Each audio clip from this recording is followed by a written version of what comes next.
all-inclusive vacations make life easy with endless eats, bottomless drinks, and never-ending fun. So booking an all-inclusive vacation should be easy too, right? That's where Apple Vacations comes in. Book your all-inclusive getaway with Apple Vacations and receive exclusive perks at select resorts. You'll find the best deals to Hyatt, Zilara, Riviera Maya in Mexico and enjoy a selection of exclusive non-stop vacation flights. Turn on easy mode at applevacations.com or call your local travel advisor to get started. Visit applevacations.com or call your local travel advisor to get started. There is absolutely nothing better than a girls' trip. Like, I love traveling with my girlfriends. One of my favorite memories was with my 3 best friends. We went to Cabo and we just had an absolute blast. That's why I am so excited that iHeartRadio and JCPenney teamed up and are providing a VIP flyaway experience for a winner and their 3 guests to this year's iHeart Country Festival in Austin, Texas on Saturday, May 4th. That's right. You would get to take 3 friends with you. The experience will include round-trip airfare, hotel accommodations, tickets to the show, plus an exclusive backstage meet and greet with performing artist and my friend Walker Hayes. For an experience like this, you'll also need the perfect look, and there's no better place to spruce up your wardrobe than JCPenney. At JCPenney, you can find looks and styles that everyone loves and that fits just right. And the best part is you can find these styles at prices that feel good. At JCPenney, fashion counts for everybody and everybody. Get pieces that fit every season and come in all shapes, sizes, and colors. At JCPenney, they make everybody count. Enter for your chance to win at iHeartRadio.com/JCPenney. It's time to get inside the Giants Huddle. Let's go, let's go, let's go. On Giants.com. I like it, I like it. And the Giants mobile app. Boom, give me some juice. Part of the Giants Podcast Network. Let's roll. Welcome to another edition of the Giants Huddle podcast, brought to you by Citizens, the official bank of the New York Football Giants. I am John Schmeelk. You might recognize this handsome guy on the screen with me. He's joined us every year, last couple years to talk about the NFL draft. He is Chad Reuter. He, of course, covers the NFL draft for NFL.com, NFL Media. A 4-round mock is his most recent one on the old interwebs. We'll talk about that and a whole lot more. Chad, we always get a chance to catch up with the Senior Bowl and the Combine, and always great to have our yearly chat about the draft with you. Yeah, where's this good-looking guy you're talking about? I don't see him. I don't see him back there. I appreciate the invite to come on. It's always fun to talk with you. Yeah, absolutely, and I love talking with you. We had your colleague Eric Edholm on a little bit earlier in the week, and it was kind of our reset to transition from free agency back towards the draft. So we hit a lot of the bigger topics that I know a lot of people want to talk about. We're going to dig more into the weeds here with Chad, which I think is perfect given his penchants for 4-round mocks, 3-round mocks. So we'll talk about some day 2 and day 3 guys here as well. But Chad, let's talk about the top, and just generally speaking, this is a great year for me to have a top 10 pick. You have so many what I would consider players that would be selected top 5 in almost any draft at premium positions, which I think is pretty unique. It's a very good year because it's so top heavy. Yeah, that's right. Even guys like, coming into it, I remember I did a show like 6 weeks ago or so before the Combine, like, why did JJ McCarthy come out? He's probably going to be like a 2nd-round pick and I'm like, I don't know about that, guys. He's really talented. And I think by the time you go through there, so now you also see why guys like Quinn Ewers from Texas went back, because there's a lot of top quarterbacks up there. Then you got the receivers that are up there. It's a great year to have the 6th pick in this draft. That's for sure. How much action do you think there's going to be ahead of the Giants with these teams trying to come up ahead of them to pick a quarterback? And if the Giants do want one of those top 4 quarterbacks, my sense is that they're not going to be able to stick and pick at 6. Yeah. Arizona, I think a lot of people are going to say that Arizona should stay there, take Marvin Harrison. But I just think they're going to get too good of a value for the pick that they're for number 4. And if they don't trade, certainly the Chargers have to think about it as well. So I would guess one of those 2 picks will be traded in order to get one of the top 4 guys. Simply from a grade standpoint, Chad, in terms of how you view them as prospects, how does this quarterback class match up to the wide receivers and the tackle class near the top, like the Joe Alts of the world? If you just go by grade, when does the first quarterback hit after Caleb compared to those wide receivers and offensive tackles for you? I would say probably 4th in terms of maybe putting – I'm a Brock Bowers guy, so I would put Bowers. I would say Harrison and Bowers are kind of the 2 guys that could potentially jump the quarterbacks at the top of the draft in terms of value. And Malik Neighbors is fantastic too, so he's right in that conversation. So I would say, fourth, fifth. These talented quarterbacks are very talented. They all have holes in their game, obviously, as every college guy does. But there's no reason to think that those four guys at the top and maybe a couple others will be starting by the end of their rookie year. How do you sort and separate those top four quarterbacks out? Well, I think to me, it's very interesting. So Caleb Williams, I go number one. He can do everything. He throws the best deep ball I've seen since maybe Jeff Blake back in the day in terms of just high arc, really nice ball. Yeah, Carl Pickens, Darnay Scott days. That's right. That's right. Yeah, that's old school. And I really like Jay McCarthy. I think had he been in a different sort of offense, people would be talking a little bit differently about him. I think he's got a lot of potential as a playmaker and a guy from the pocket that can make it. So I think he's got a bright future. Probably I might put him second. Jaden Daniels is a very talented dual threat quarterback. I mean, once he gets in the open field as a runner, he is spectacular. He's in the Michael Vick, Randall Cunningham, Lamar Jackson conversation.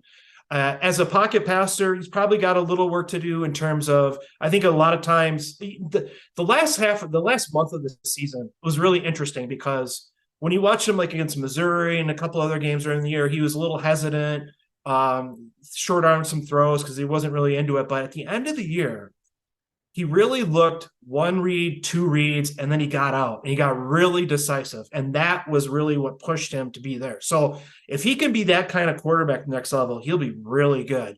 So I might put him 3, and then Drake Murray would be 4. Not because he's not talented. He's very much like Justin Herbert, just slightly shorter version of Justin Herbert because he can move a little bit too. He's not a statue. And I really like he makes some really nice throws. Consistency isn't there.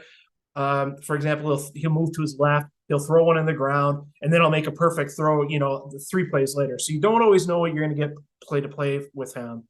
But again, really talented guy. I think he's got a chance to be a starter before his rookie year is over. I mean, even if he isn't pressed into that duty, because he has to. How much separates the top 3 wideouts for you? Are they in a cluster, or is one maybe either standing apart in a good way or a bad way? I think Harrison and Neighbors are just slightly higher than Odunze, but if you looked at everything across the board, Odunze is right up. So it's sort of like he doesn't have the explosiveness, but he rates like an 8 and everything, but he might not have the 9s or 10s, right? So that's kind of like if you want an Odell Beckham Jr. type of guy, that's Malik Neighbors. I mean, he's tough. He is fast, as he proved today at the Pro Day. Really strong at the point at the catch point. He helped Jaden Daniels quite a bit this year with some throws, and he was really good for them. And then Harrison's got that Randy Moss kind of feel to him, right? He's a deep threat. He'd go up and get the ball. He can stride past guys. He's a big play machine, and I think he can even grow to be more than that over time. So again, there's not a ton separating those 3 guys, but I think Neighbors and Harrison just have a little touch more explosion, so I'd put them just ahead. Yeah, I think we're on the same page on that front as well. Chad, all right, anybody that you think, and you already mentioned Bowers, maybe he's the guy. Anyone else that you think in the first round that you consider to be either much better than what the quote unquote consensus is, or do you think the consensus is maybe overrating a little bit? I like Bowers a lot more than some, and I understand that. But to me, if he hadn't had the injury this year, I don't think we'd be having any conversation about whether that guy's a top 10 pick or not. And I don't think I think he's special in terms he's got the Travis Kelce type skill set that you want. He's a really good safety valve. He's a really strong blocker, and he can be explosive in the open field too and difficult to tackle. So I think he does a little bit of everything really well. So I think he's a guy that maybe I like a little bit more than others. Jared Verse is I think some people are kind of coming around, but I think in the beginning of the process, people were thinking he's an average athlete and, he's not that, but look, he had a little bit of a reduction in production this year. That was good. But but Will Anderson did too. And guess what Will Anderson's doing? And I think they're actually fairly similar players.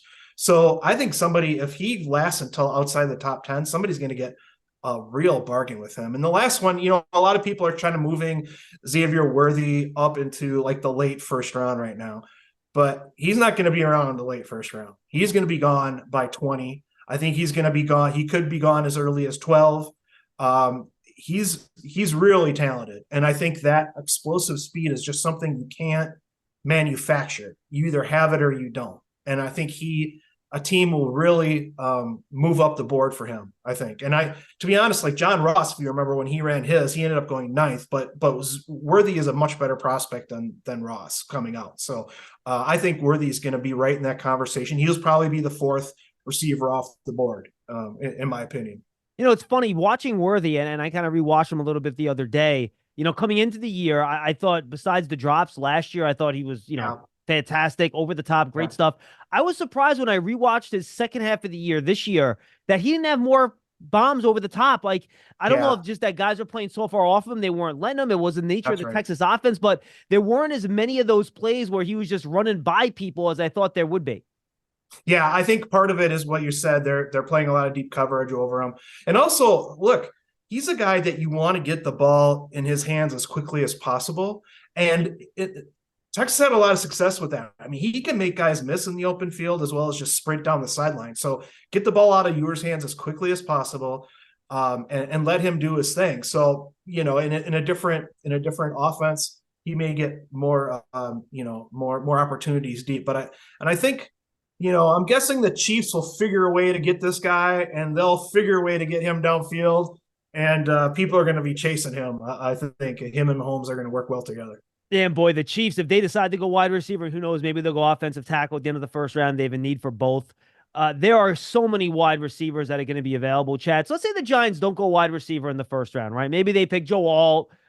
Maybe they pick, Olufashinu. Maybe they take a quarterback. Who knows? Whatever the case might be. And they still need that wide receiver, and they're picking at 47, the pick they got from Seattle. Who are your favorite second-round wide receivers that you kind of take a look at, and you're like, all right, I have so many choices, different flavors, size, shapes, skill sets. Yeah. Who are some of the guys in the second round that you particularly like? Yeah, I mean, I think Xavier Legette is going to be one of those guys somewhere in the top 50. He's going to go just the size, speed kind of guy.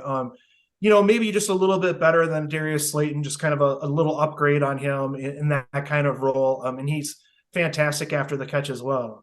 And another, if you're looking for a little smaller guy, Lamb McConkey is not a bad pick. You can play him inside or outside. He's a top 50 pick all day, very reliable receiver. And hey, with this new kickoff rule, I'm sticking that dude back and getting these kickoffs because he's going to be really good at that.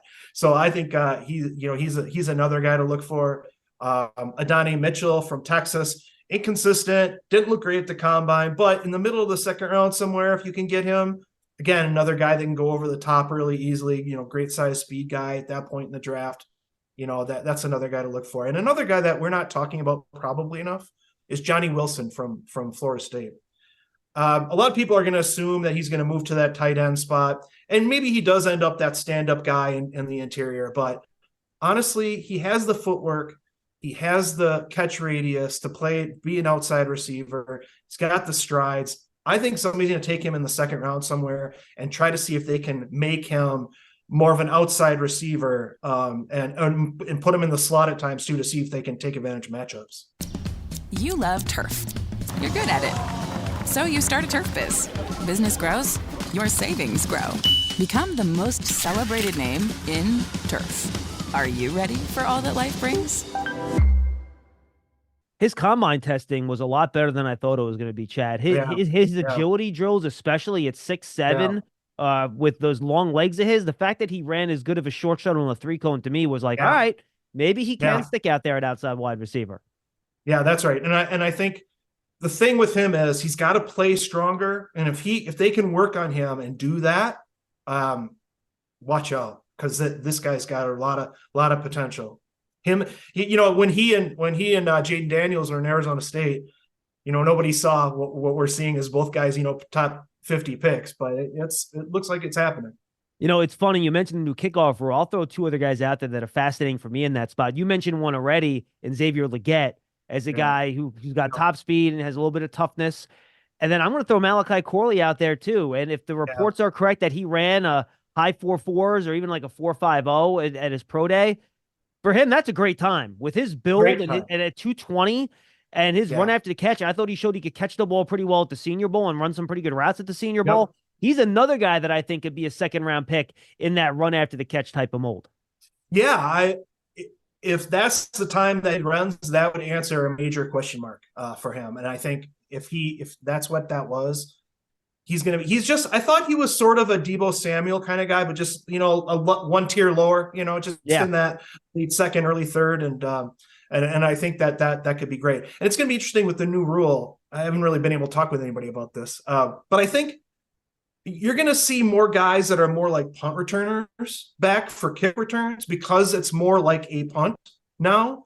So I think it'll be interesting to see if you have smaller guys who are maybe a little more agility so they can get through those tight holes that are going to be, going through the coverage. So I would be really interested to see how that works out. Yeah, and the Giants have a Wan'Dale Robinson that maybe they could figure out a way to use in that spot too. I think that would be a fascinating fit if they decide to go there in terms of the kick return rule. Giants Huddle Podcast is brought to you by Citizens, the official bank of the Giants. From game day to every day, Citizens is made ready for Giants fans with insights, guidance, and solutions.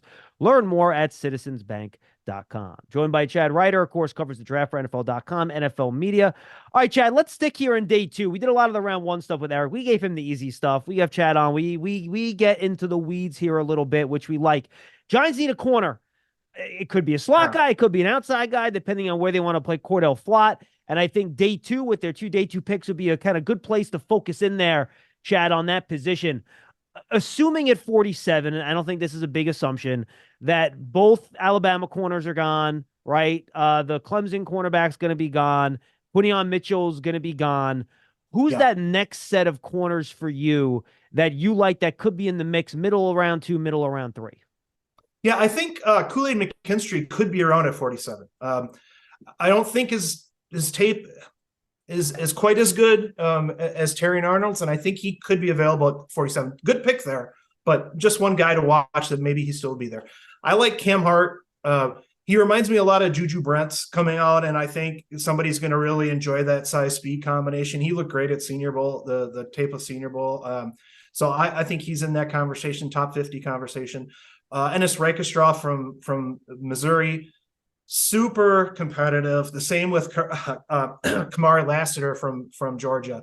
Neither of those guys are the fastest guys, or the biggest guys, but they're super competitive, and you gotta like that in your outside corner. You gotta have. You think they're outside guys or slot guys? Those two. Ennis could probably kick in. I think Kamari's more of an outside guy myself, but I think Ennis has probably got some value in both. So those are the kind of the guys in the middle of the second. Now, a lot of people will say Max Melton from Rutgers is a second round pick, but I think he's a first round pick. So I think he's a guy, if he somehow lands, weight is available in the 40s, I think you got to grab that guy because you got, again, really competitive, plays the ball well, super athletic. I think somebody's going to take him in the first, but if he ends up in the second, somebobody's going to move up and get him. Wow, I like that. And you think he's an inside guy? Melton? No, I think he can play both. Okay. I think he can play all over the place. He should, in Rutgers, he won't back down from anybody, and no matter what their size. He's got plenty of size. He'd be fine outside. Now, we haven't seen TJ Tampa much in the postseason draft process. He's been dealing with some injuries, Chad, but I know you've obviously watched the tape.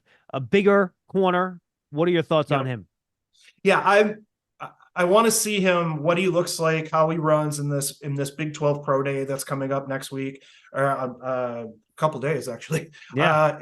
And so I'll be very interested to see that. I don't know if he has the speed, the top end speed, but he's certainly physical. He certainly likes to hit. He's one of these guys that at worst is going to be like that early third round guy, late second, early third round guy that comes in and competes right away.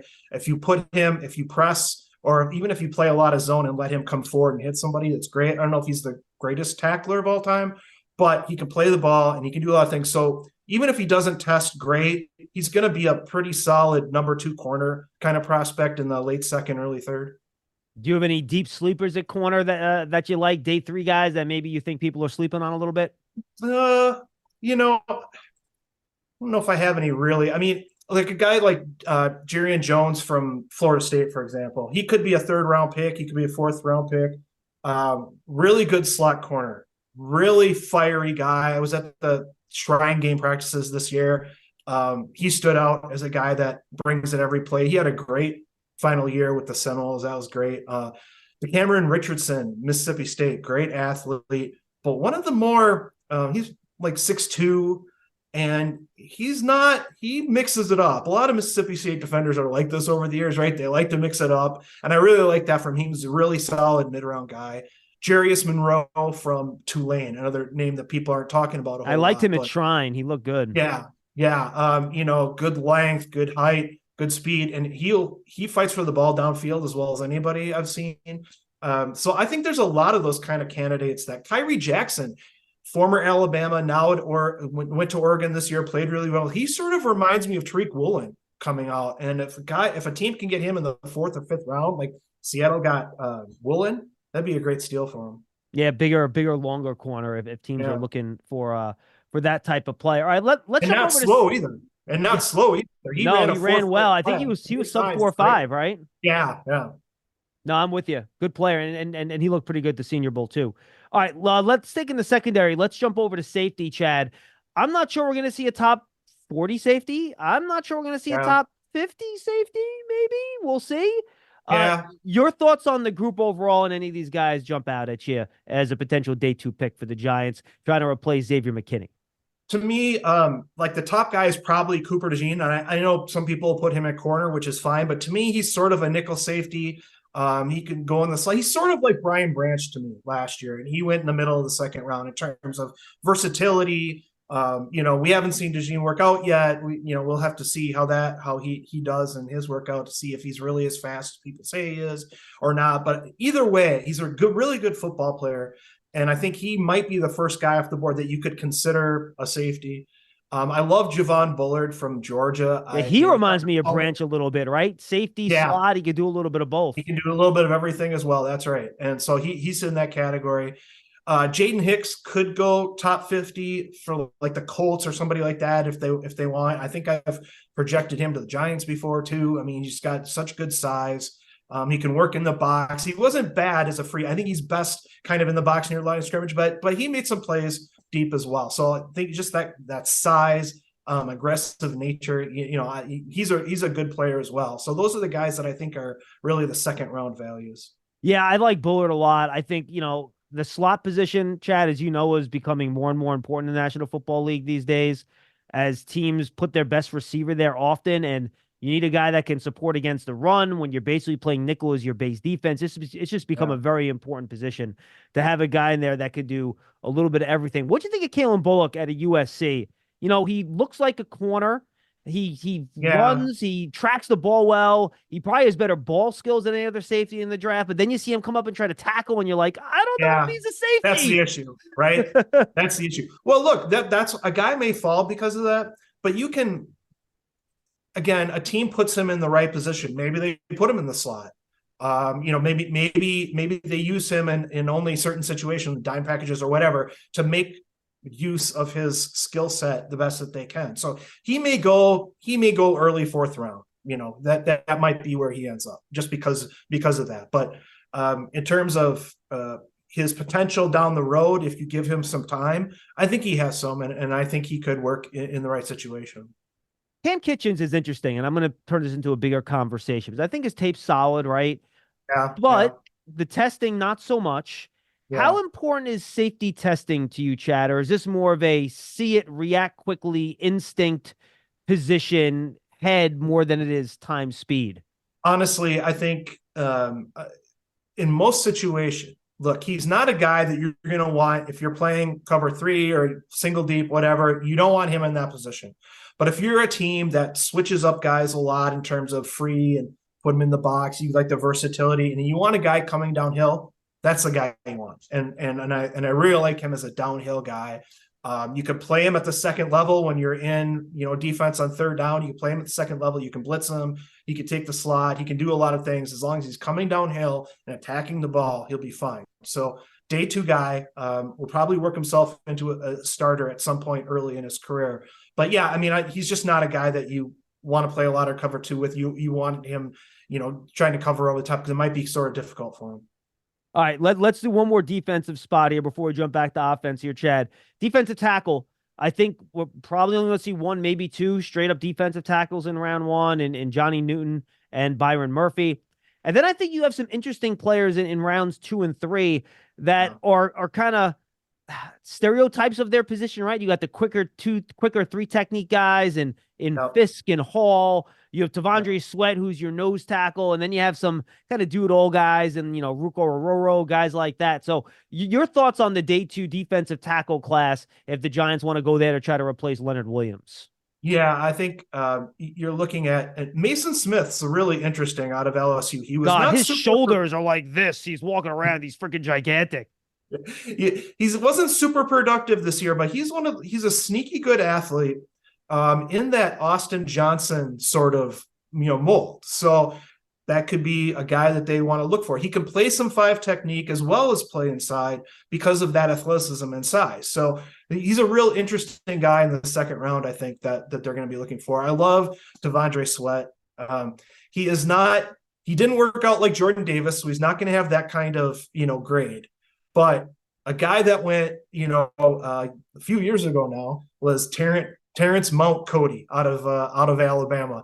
But Sweat is a better athlete than him, and he doesn't have to play. A lot of people are projecting Sweat as a 3-4 nose tackle, but he doesn't have to do that. He played plenty of 4-man fronts with Texas, and he can shoot a gap at that size, and he is a problem one-on-one. And so I think a team in the second round is going to find really good value with him as well. He's not just a run plugger. He can really get it. And a couple other guys we didn't talk, or you didn't mention, Brandon Dorless out of Oregon is really interesting because he really plays more like a 5 technique, but I think a team will try him at 3 just to see if he can really explode off the ball and utilize that quickness and the way he can see the ball in the backfield. I think he'll be really interesting as a 3 technique if a team doesn't take him and want to keep him outside, which is possible as well. Yeah, I put Dorless and Darius Robinson kind of in that same category, right? Guys that can maybe be a 4-3 traditional end, or maybe in passing situation move into the 3 technique a little bit. Yeah, maybe. And what's funny about Robinson is that I think a team like Detroit and Tampa Bay will stand him up, even at 280 pounds. And I think he has that kind of ability. So that's kind of where I see him going. The last guy I just want to mention quick is Christian Boyd. Northern Iowa, look, this guy is a really good football player. He's going to play the Noah's 1 technique, and he's going to stay the line of scrimmage, 8 moving, and he's got some hustle to him. So if you get that guy in the 3rd round, he's going to be a contributor right away. Yeah, they had trouble blocking him down in Frisco at the Shrine game. 2 guys you didn't mention, I'm curious. Chris Jenkins was a guy that was highly touted. The production never showed up. And then you mentioned Mason Smith. I want to throw out Mekhi Wingo, his teammate at LSU. I thought his tape was fun. Yeah, I think Wingo, unfortunately, the injury this year really kind of set him back. And I was a little surprised he came out. But look, he's not huge. He's not super athletic. So there's nothing, quote, special about him. But I really like Wingo because he does get after it on every play. He does not he came back for the bowl game. He was clearly not 100%. But he went out there, gave it every snap. He's a problem every snap for his guy. So in the middle of the draft somewhere, you find a guy like that that's going to make more plays than you think, even though he's not especially tall or especially fast or anything special. But I like him as a football player in the mid rounds. And Jenkins, you want to see more from him. But it's not as though a lot of defensive tackles that maybe aren't productive are considered, quote, lazy. And I don't think that's the issue with him. I don't know if I don't think that's the issue at all. I think it's not quite as quick twitch as some other guys. And so if you ask him to hold the line of scrimmage and to move back and, keep it within the box, he will do that, and he will eat space, and occasionally he'll get through. And he doesn't make the play as much as if you like once he gets through that gap, but he will get through. So as a rotational guy, he's going to stick in the league for a while. Giant fans love a winner. It's why they love Citizens, named a 2022 Best Bank in the U.S. by The Banker. As the official bank of the Giants and sponsor of the Huddle, Citizens is made ready for fans of Big Blue. Learn more at citizensbank.com. All right, Chad, let's jump over to offense. Who's the first running back that's going to get picked? Jonathan Brooks. This is my new theory of the day. So you get to hear this for. Oh, nice. What do you got? Let me hear. Okay, so on my next mock draft, which I'm gonna put in next week, it's a 5-rounder, and I think I'm gonna have Jonathan Brooks going to Dallas in the first round. And I That's think the noise, man. People in Dallas keep saying Brooks, Brooks, Brooks. And I think the comparison is Todd Gurley, and Todd Gurley had a knee injury in November of his final year at Georgia, and he came back and. He was Rams made him the number 10 pick in the draft, which was too high, but he was a first round pick after coming back from a knee injury, just 6 months earlier. And the way it sounds, everything sounds like Brooks is on track to be back and playing at some level this summer. And if that's the case, and Dallas, he's right in Dallas's area there, so they know all about what he's going through. If they think he's going to be ready to go, they're going to take him. And I think he's a fantastic back. He's really got like a lot of Jonathan Taylor, he's like power, but he's got some speed. And any dude that rushes for 3,500 yards as a high school senior, he's a dude regardless. But he was so good at Texas before the injury. He catches the ball in the backfield. He's so good. So I think Dallas is going to be picking him probably in the first round, assuming everything is good with the injury. Second round. You mean second round? No. I mean first round.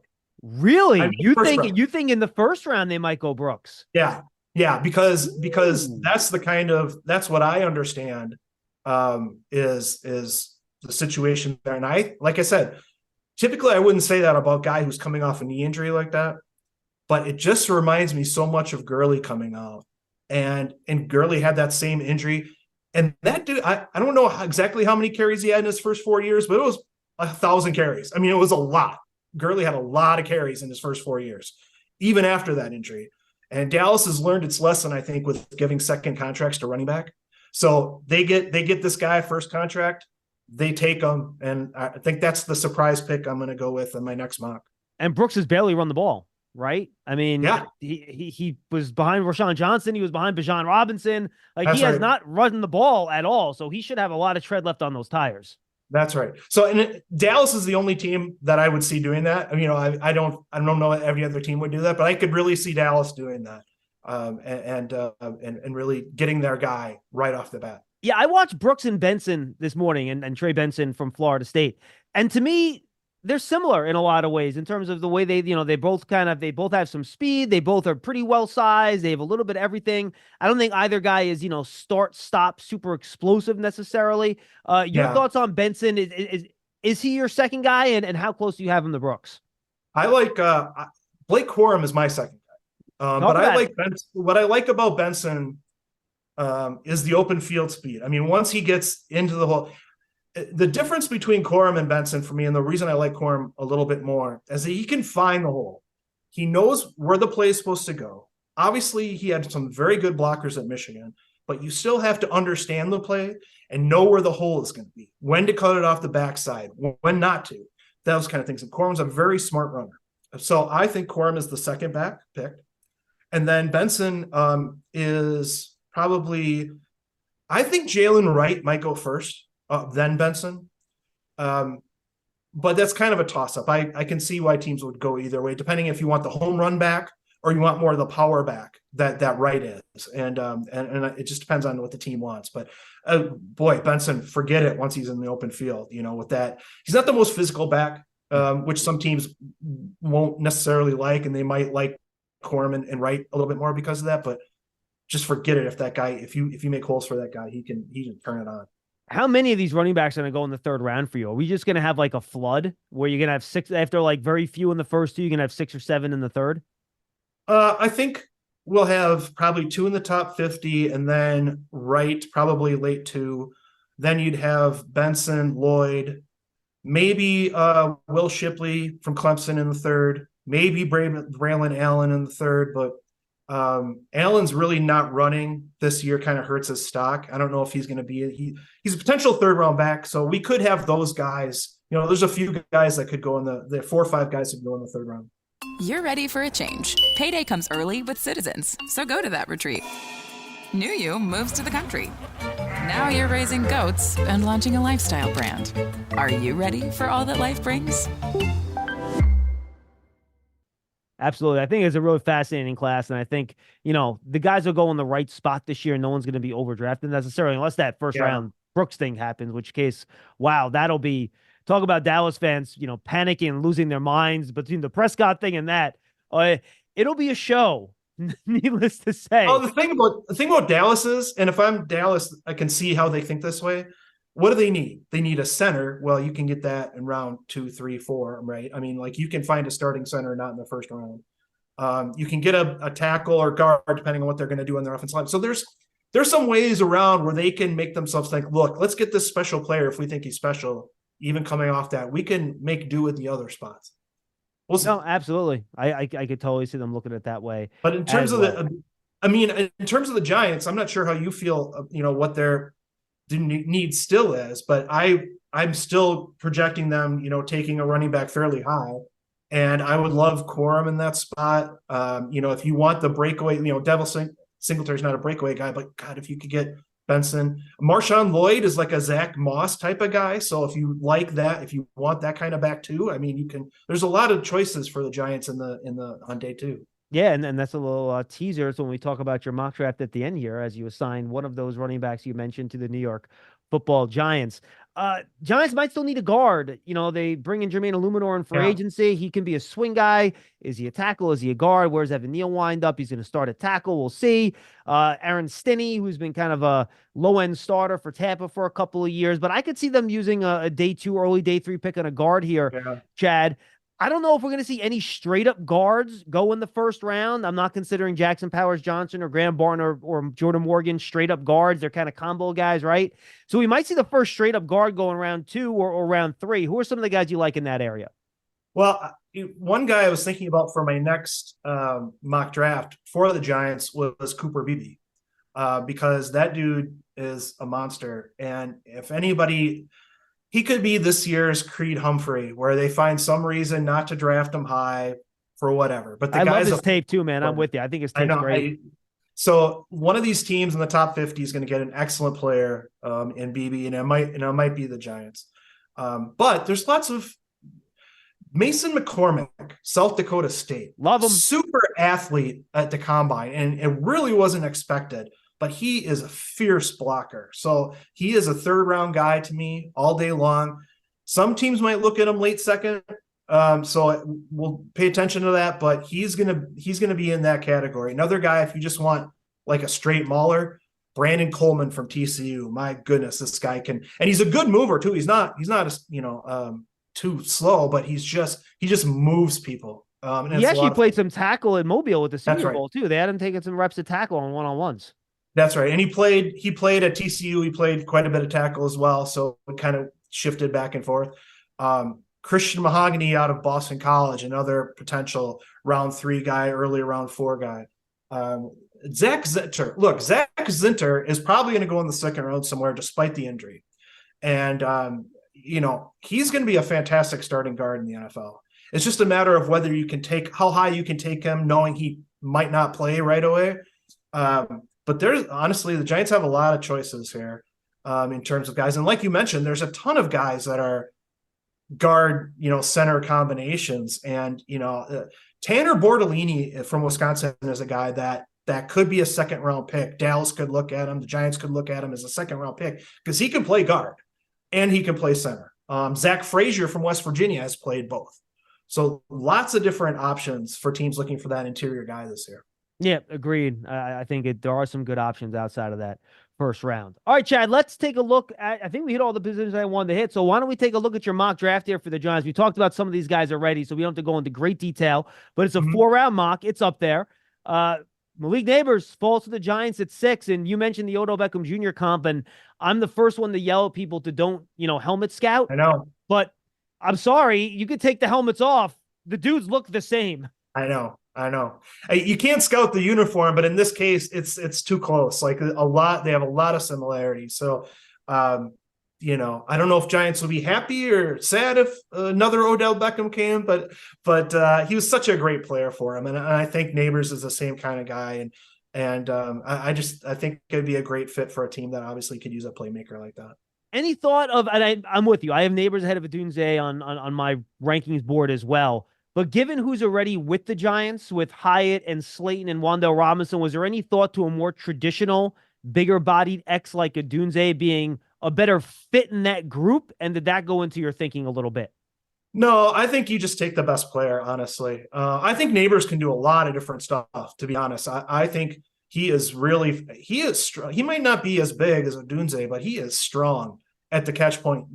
People are not going to beat him to the ball. And I think that's really what's important. So I think he's just a better player overall. So I didn't really think about that as much.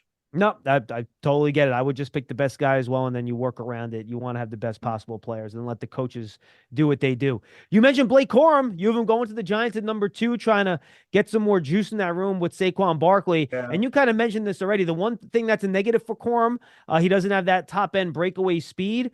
I was worried he could be a 4.6 guy, and then he ran more than good enough. What was he, a 4.51 guy, I think, at the NFL Combine? 4.3, 5.3 or something like which that. Which is fine. Which, if you watch him on tape, and look, fine. He is a year off of knee surgery. That's a good point, too. And it takes a year for them to get that full explosion back. We saw this with Nick Chubb coming out of Georgia, too. Same kind of deal. And in that particular mock that I did, he lasted till 47. I don't know that he's going to last that long, but if they did, what a bargain. He can pass protect. He's extremely natural catching the ball. Good leader. I mean, he's exactly what you want. Maybe, a lot of people will say, well, Jim Harbaugh is going to take him with the Chargers, obviously in the second round. Like, well, those kind of things don't often work out, right? You think, that's an easy pick. The Chargers are going to, those, teams don't pick necessarily guys that used to play for them and all that. So he could be available, but I love that guy as a player. He actually reminds me a lot of Devin Singletary, who the Giants brought in to replace Barkley, right? They just, that low center of gravity, great balance, make guys miss in short areas, that phone booth quickness. I think he's just the guy that's a good football player. And, people think that, he's smaller, he can only run at 10, maybe he's a part-time back. I think that guy could run it 17 times a game. I would have no problem with that. Yeah. Height has nothing to do with that, in my opinion. It's nothing to do with I agree. That. In fact, it's harder to – once you get a guy like that going downhill, and again, I think he will be more explosive as his rookie year goes on, as he gets – you just saw even during this year, a guy like that is just a guy you want on your football team. And again, he could play on third down, and a lot of people don't really know that about him. Like, just think he's got a bunch of touchdowns on goal line stand. He's a third down back, so you can put him in there. He will protect your quarterback. He will catch the ball. So if you got a guy like that, I'd take him every time. Yeah, I agree with you. And just his shiftiness is to find the hole. I think he'd be a real solid player. All right, next guy in round 3, Tyler Nubin, the safety. Kind of a do-everything safety, Chad, that I think would be a nice fit in that split safety defense that Bowen's going to be playing here with the Giants as their new defensive coordinator. And Nubin's played a lot of college football. That's right. He's a third-round pick. He's not the most explosive athlete, but he's a smart player. When he gets a chance to create the turnover, he does it. He's a strong run tackler. He can do a little bit of everything. Like you said, if he's a guy that you can play deep, even though he's not the fastest guy, he's so smart, and he reads the quarterback so well. He can read the route so well. So he can play deep. He can come up in the box. He does everything. He's a sure tackler, exactly what you want out of a day 2 safety. And then finally in the 4th round, Chris Abrams-Drain, who ran really well. I thought he was pretty good at the Senior Bowl in Mobile as well. A guy that I think you can play inside. He can play a little outside as well. Yeah, I think he's got some versatility to him. Again, tough-minded corners. You got to love him, even though 170-some pounds, whatever they are. He doesn't back down from anybody. Super competitive. He can find the ball. And he plays through the catch point. He competes until the whistle blows, and he will knock that ball out of the receiver's hands, even if the receiver already caught the ball. So he's one of those guys that you can play in the slot, you can play outside. Really competitive guy. So in the 4th round, he's a real value. Chad, this is always fun, my man. Tell the folks where they can find all your stuff. Well, come to NFL.com. You'll see a mock draft out there, 5-round mock draft out there next week. Got some other articles coming talking about trades and ideal picks for each team, things like that over the next few weeks. up until draft weekend, which is what, 4 weeks away. It's coming fast. We're in a sprint, man. Chad Reuter, Yeah. NFL.com. Thanks for joining us on the Giants Huddle podcast, brought to you by Citizens, the official bank of the Giants. Thanks for being with us, everybody. Enjoy your weekend, and we'll talk to you next week. Your getaway with Apple Vacations begins the moment you step on board one of our exclusive nonstop vacation flights. Escape the ordinary with packages starting at just $599. No layovers, just pure relaxation from takeoff to touchdown. Immerse yourself in the joy of travel with Apple Vacations. Your journey is as enchanting as the destination, so pack your bags and leave the rest to us. Visit applevacations.com or call your local travel advisor to book your vacation. There is absolutely nothing better than a girls' trip. Like, I love traveling with my girlfriends. One of my favorite memories was with my 3 best friends. We went to Cabo and we just had an absolute blast. That's why I am so excited that iHeartRadio and JCPenney teamed up and are providing a VIP flyaway experience for a winner and their 3 guests to this year's iHeart Country Festival in Austin, Texas on Saturday, May 4th. That's right. You would get to take 3 friends with you. The experience will include round-trip airfare, hotel accommodations, tickets to the show, plus an exclusive backstage meet and greet with performing artist and my friend Walker Hayes. For an experience like this, you'll also need the perfect look, and there's no better place to spruce up your wardrobe than JCPenney. At JCPenney, you can find looks and styles that everyone loves and that fits just right. And the best part is you can find these styles at prices that feel good. At JCPenney, fashion counts for everybody and everybody. Get pieces that fit every season and come in all shapes, sizes, and colors. At JCPenney, they make everybody count. Enter for your chance to win at iHeartRadio.com/JCPenney.